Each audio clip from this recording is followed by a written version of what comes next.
What is going on, everybody? Back again to talk about, as you can tell from the title, The Wheel of Time Season 1 on Amazon Prime. Uh, so, some of you might have seen my review of Book 1 of The Wheel of Time, which is The Eye of the World, and I gave that book a pretty good review in that video. I said I thought the book was an 8 out of 10, but I did reveal in that video that I thought the show was I liked the show less than the book. As a matter of fact, I would go ahead and give the first season of the show a 6 out of 10. And without giving away any spoilers or anything, really, I'm going to do my best. But if I do feel the need to give away a spoiler, I will warn you. It gets a 6 out of 10 for two reasons. One is this: Amazon did not trust in the Wheel of Time fan base that already exists enough to just adapt the books into a show. They felt like they needed to make a bunch of tweaks and changes, and that's shitty to me because I read the first book and I thought you guys could have pretty much just adapted this to a T and it would have been fine. I don't know why you made all these changes. Uh, that I just hate that. It's like I get it. This it's not like The Witcher. The Witcher is a high fantasy book series, but it also had video games that increased its popularity. This is just a 14 book fantasy series that they're trying to adapt into a TV show, and if you haven't read the fucking books, then you don't know anything about Wheel of Time. And in this day and age, with how much people love reading, especially young people, heavy sarcasm, it's not a stretch of the imagination to believe that, like, hey, the fan base might be small. It is in fact not small, and at the very least, it's got Game of Thrones or a Song of Ice and Fire size fandom prior to the TV show Game of Thrones. Those books, those were just fantasy books as well. They didn't have a video game or anything to increase their popularity. Like, HBO just took the Game of Thrones books, and for about the first 3 or 4 seasons, they just adapted the fucking books. They didn't go changing a bunch of shit. They didn't go changing a bunch of shit until it became apparent that they were going to have to, because they knew that the show was going to catch up with where George R. R. Martin had gotten to in the books. And at that point, they were either going to have to stop and wait for him to finish more books, or they were just going to have to go on and do their own thing. So once they realized that, then they said, "Fuck it, we're gonna have to do our own thing eventually anyway. Let's just start doing it now," which is fine because they had no choice. Uh, the 14 book series of Wheel of Time is done, so Amazon should just be fucking adapting that. It's got a large fan base already that loves it for what it is. It does not need to be tweaked and changed. It especially does not need to be tweaked and changed in a socio-political way. Okay, like, you have to understand, this fantasy series was like, he started writing it in the 90s. I think it wrapped up in like early 2000s. Uh, it's a fucking it's written back then. Okay, it's not from this current era, and therefore, like, are you gonna see a whole lot of LGBTQ representation in this series? My guess is probably no. I'm only on book 2. I'm about 20% of the way through book 2. I haven't seen a lot of that. So, are you going to see a lot of LGBTQ plus representation in this series? No, that doesn't happen in this series, I don't think. Are you going to see a lot of transgender and socialist? Are you going to see a lot of this new age 2021 Black Lives Matter, all this shit? Are you going to see a lot of this shit in the Wheel of Time series? No, because it wasn't written in an era where that shit was big. And I think Amazon, the fans, general public, we should all just forgive it for not being invented in 2021, and we should just all come to the mutual understanding that it was written in the fucking 90s and early 2000s, and it is what it is. And let's just appreciate it for what it is. It's fine. It's fine. It's to be honest, I think that the Wheel of Time is from this golden age of entertainment where, like, no one was giving a fuck about any of these socio-political issues. People were just making their entertainment. All in all, Amazon needs to just adapt this series the way it's written and not go fucking around with it. Second of all, that gave me kind of a opinion of the show. You can tell that Amazon is being cheap. I'm not saying that like the acting is bad, and I'm not saying that any of the costumes or set designs or anything like that are bad. Specifically here, I'm talking about CGI and action scenes. It looks like I read early on in some reports that like Amazon was sort of like bragging that they had put a little over $10 million into every episode of this show. Personally, I think that's an average.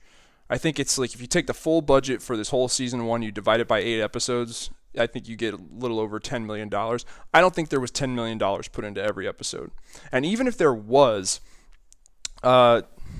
since in the modern day and age that we're living in, the line between TV and movies is getting exceptionally thin.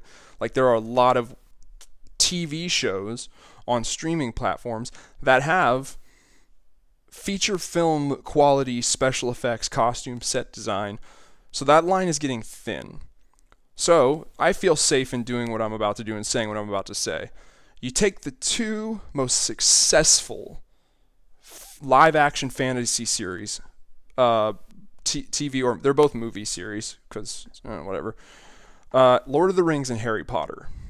The 2 most successful live action fantasy franchises. I took the budget for the first Lord of the Rings film, Fellowship of the Ring, and I took the budget for the first Harry Potter film, Philosopher's Stone. And I'd used the first film only because that was their first outing, that was their first venture with this fantasy property, trying to make a live action series of it. It was their first trial of it, Philosopher's Stone and Fellowship of the Ring. And for Fellowship of the Ring, I used the runtime of the extended edition. I kind of gave them a little bit of leeway. So I took the budget of those first films and I divided it by the runtime. And then I took that figure and I multiplied it by 60 because the runtime is always displayed in minutes. So it was like the budget of Harry Potter divided by the amount of minutes that it is. I multiplied that by 60, the answer I got by 60, because I wanted a dollar amount per viewable hour. Because most of these shows on Amazon Prime, Disney Plus, Netflix, the episodes are roughly an hour each. What I got when I did that math was this. For Fellowship of the Ring, after doing that math, they spent approximately $31 million per viewable hour of that movie. Harry Potter's even more. For Harry Potter Philosopher's Stone, they spent approximately $49 million per watchable, viewable hour of that film. So somewhere between $31 and $49 million per hour-long episode. Amazon, Netflix, Disney, all of you guys, that's the standard. And especially with a company like Amazon, which is one of, if not the most wealthiest companies in the world, there's no excuse for you guys not to just write a blank check and say whatever it turns out to be is whatever it turns out to be. Do the show right. Whatever it costs is how much it costs. We're fucking Amazon. We can afford it. Make the show as best as it can be. So they're over here bragging with like, oh, we put in a little over $10 million to every episode. Even if that's true, and it's not an average, the standard is clearly $31 to $49 million per episode.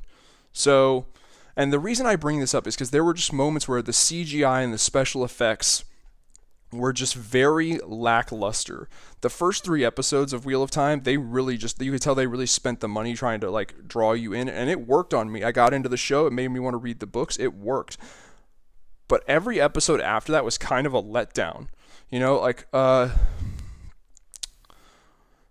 Trolloc army, the evil bad guy army at the end in the final episode, there's scenes when you see them all there amassed as a big evil army. It looks like Xbox 360 cutscene graphics. It's not good. And it could be better. It 100% could be. It's Amazon. They have the money to do it well. They just did not do it. And then there were a couple instances in fight choreography where I was like, what the hell is this shit? Like there's a scene in one of the episodes where Lan Mandragoran is training with a fellow warder. and they're going through like kata like forms with their weapons, and at one point they both face the same direction and they just fling their arms out to the side like this, like stab me, like here I am, stab the fuck out of me. I was like, what fight move is that? Just opening yourself up wide, like go ahead, kill the fuck out of me, I don't care. What is this? It's bullshit choreography from a bullshit choreographer, because they went cheap with it. They didn't hire an excellent fight choreographer. They said, "Hey, can you make a somewhat cool looking CW Arrowverse style fight scene?" Cool, let's do it.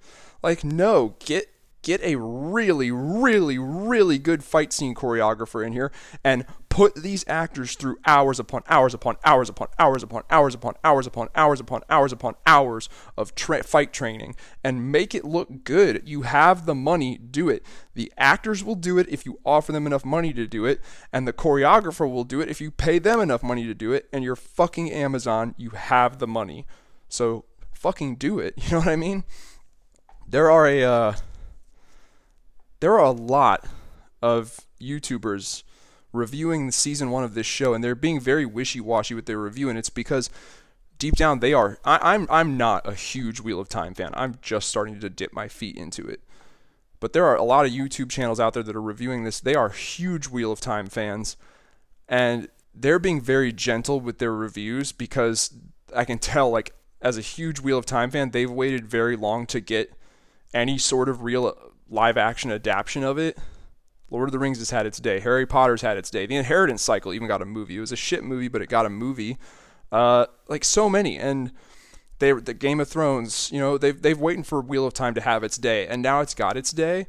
And they're afraid to truly talk about how lackluster and disappointing it is, because they don't want to piss off Amazon and make Amazon cancel this show. Me, I don't play that game. I want top tier, grade A plus content, and if you're not willing to do that, don't do it at all. Like, I don't care. I'll read the books. I don't need you to make me a show. I have a vivid enough imagination to where I can read the books and I can have the show playing in here, if you know what I mean. Like, I don't need you to make an Amazon Prime TV show of it. So, yeah, I'm going to tell you how it is. It's kind of lackluster. For season 1, like, my attitude is this: season 2 has to really impress me. Like, season 2 has to be a 10 out of 10 TV show season. And if it's not, I'm done. Because you're Amazon, there's no excuse. You're Amazon, and all you're doing is adapting a high-selling, very well-received, very beloved, high-selling, high-grossing fantasy book series. Like, so much of the work is already done for you, in the fact that it's a series of books that's already out and completed. All you have to do is adapt it and adapt it faithfully, and spend the money, and it will be great. There's no excuse for it not being A plus 10 out of 10 quality, and it's not, which makes it that much worse. Like, I'll be honest with you, it's season 1. If I was taking out my opinion of, like, you know, I'm mad because I know it could have been better. If I take that away, it's probably, in all honesty, a 7 to 7.5 out of 10, season 1.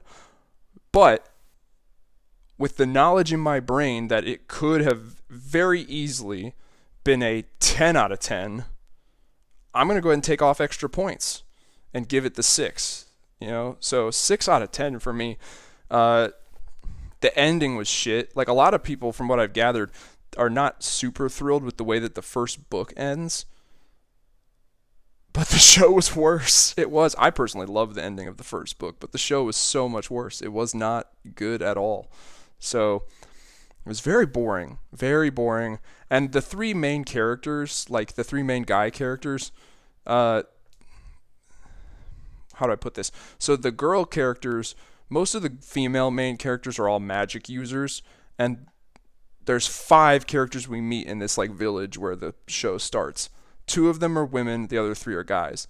The women are both, like, magic based, and so the fact that they kind of suck throughout this first season isn't truly, you know, crazy to me, because it's magic. Their whole shtick is magic, so they need to go to the place where the magic order is, and they can receive some formal education in magic in order to be good with it.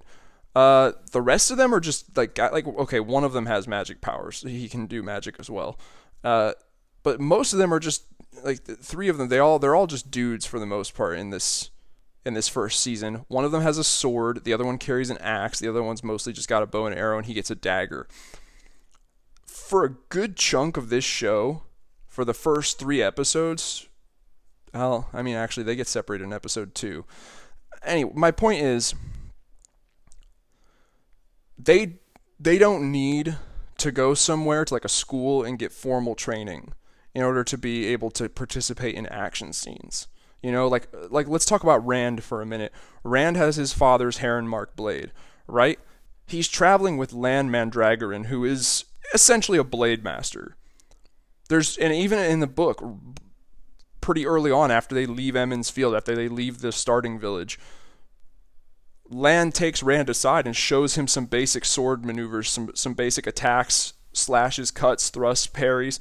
Very basic level shit, but enough to where he could stand somewhat of a chance at defending himself. And there are some instances in the first book where Rand, being kind of scared and not being very confident in his ability, just still has no choice and has to draw the sword and fight. There's even a small little like battle skirmish that takes place where all these five from the town plus Lan and Moiraine, there's 7 of them, where these 7 characters kind of get into a little skirmish / battle with a small enemy army, and they fight their way through it. That was completely cut out. It was almost like the people of this show went, look, for the first season, we want all of these like characters from the village to suck. We want the 2 girls to suck because they don't know how to use their magic yet, and we want the guys to suck just because they suck. Like we don't want to see him being a badass, fighting people with his axe. We don't want Rand to do a damn thing with that sword at all season long.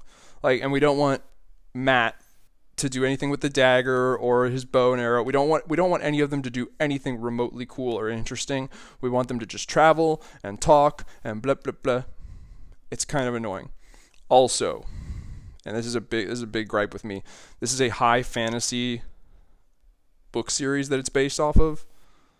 Not a young adult bullshit series, alright? This isn't fucking Twilight. There's way too much, like, teenage soap opera drama in this show. It doesn't start out that way, but it turns into it. They're trying to sell you on this weird love triangle bullshit between Rand, Egwene, and Perrin. And that's not in the book at all, but I guess they want teenage girls to kind of be interested in this show, so they're trying to throw this like teenage young adult love interest bullshit in here. Like, fuck off 100% with that. Yeah. And they're playing it up with Egwene so much when Egwene doesn't end up with either of them in the books. She is not a relevant love interest for any of them, and they are not a relevant love interest for her. Rand, spoiler alert here, a little bit, 3, 2, 1. The first of Rand's love interests that he has 3 of them in the books. The first of them is introduced in book 1. He meets her in book 1. That scene where he meets her was completely cut from this season. Did not happen. It should have. I could tell when I read that part of the book, it was important and it should have been in there. So I don't know what the fuck they're doing. I honestly kind of think Amazon's just like, look, we're gonna do this show, we're gonna half-ass it, and we're gonna try and scrape whatever money we can out of it through subscriptions. We're gonna do it because maybe they're like, there are a lot of Wheel of Time book fans out there, and if we do an adaptation, even if we do a half-ass one, we will pretty much guarantee that all of them will subscribe to Amazon Prime to watch it if they are not already subscribed to Amazon Prime. So the season 1 was really disappointing for all those reasons that I mentioned. I want to say this though, I did like all of the actors and I thought the acting was fine. Only one thing, and this is kind of petty of me, but I'm gonna bring it up anyway. The actress that plays Egwene, I just want to be honest, because I know in this day and age, no one's gonna fucking touch on this. It's the fucking shit she has going on right here on her nose. It's distracting. It just is. I'm not trying to like be mean or offensive. I'm just being honest, regardless of whether it makes her cry. It would make her cry. I don't care. I'm being honest. It is distracting. Every time there's a close up of her in a scene, that she's got this mole or this giant festering blackhead in the side of her nose, and it's big, honking, and it's distracting. Like I find myself so distracted by it because it's so just like what the fuck, like, and yeah, she should have it removed. She's wealthy enough now to go have it removed, so she should have it removed. I would. If I had that thing on my nose, and then I'd also just done an Amazon Prime television series and gotten millions of dollars, yeah, I'd go have that removed. So yeah, that's my take on Wheel of Time season 1. I give it like a 6 out of 10. Actually, rather disappointing. Yeah, there's no reason. There's no reason for it. It's Amazon. They have all the money in the world. They could have definitely done this right, and they just didn't do it. So it has been confirmed. We are getting a second season. So I will tune in, and hopefully it's better. Hopefully they get their shit together. Hopefully they hear what we as fans and consumers of their entertainment are saying, and they make the necessary changes and corrections. Well, that's that. That's the video on that. Let me know what you guys think. Put some comments down below. Get a discussion started. Anybody else watch this show? What did you think about it? Did you like it? Did you hate it? Let me know. If you liked this video, please hit the like button. That really helps out the channel. If you want to help out the channel even more, check out some of my other videos and maybe subscribe. But other than that, I will see you guys next time.